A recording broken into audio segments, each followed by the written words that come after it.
Dinan, cité battante des Ardennes. Qu'on vienne s'y amuser, prendre l'air, se régaler, il y a forcément une facette de la ville qui vous correspondra. La ville, parfois considérée comme la porte d'entrée des Ardennes, jouit d'un patrimoine riche lié à une histoire géologique et culturelle fascinante. Nous sommes partis pour une série de vidéos dans lesquelles je vais vous faire découvrir Dinan et sa région. Bon, j'espère vous donner envie de découvrir ce très bel endroit. Et tant que nous sommes en ville, pas de temps à perdre, allons découvrir sa situation. Dinan se situe dans la province de Namur, au sud de Namur même. Et comme on peut le voir derrière moi, la Meuse coule ici. Elle a creusé cette magnifique vallée, mais ça, on aura l'occasion d'y revenir plus tard. Pour mieux comprendre la ville, rien de mieux que de replonger dans son passé. Les premières traces d'établissements découvertes datent de la période romaine. On y a découvert des antiquités. Il faut ensuite revenir au 8e siècle pour que le nom d'Inantis ressorte sur certaines cartes. Ce nom qui deviendra plus tard Dinan. À partir du 9e siècle, la ville construit ses premières murailles et change maintes et maintes fois de contrôle, passant d'un occupant à un autre. Les 14 et 15e siècles seront des siècles de gloire pour la ville, grâce aux batteurs de cuivre. Ce sont les artisans qui travaillent le cuivre.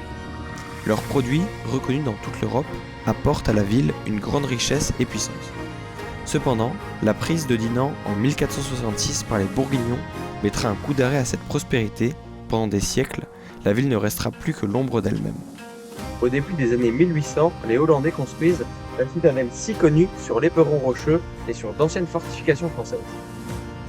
Les derniers événements très marquants de la cité sont les atrocités allemandes commises durant la Première Guerre mondiale. Celles-ci mèneront à la mort de 674 personnes, présumées d'être des francs-tireurs.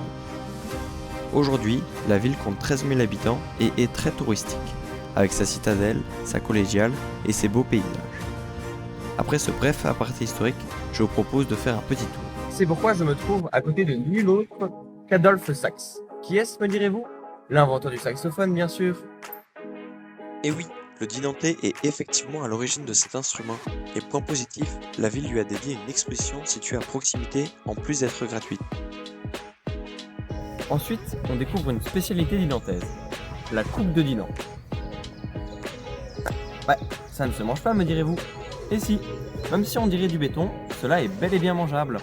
Mais si vous n'aimez pas, vous pouvez l'utiliser comme une brique ou comme un marteau. Après ce petit tour de la ville, je vous propose d'aller faire un tour en pleine nature.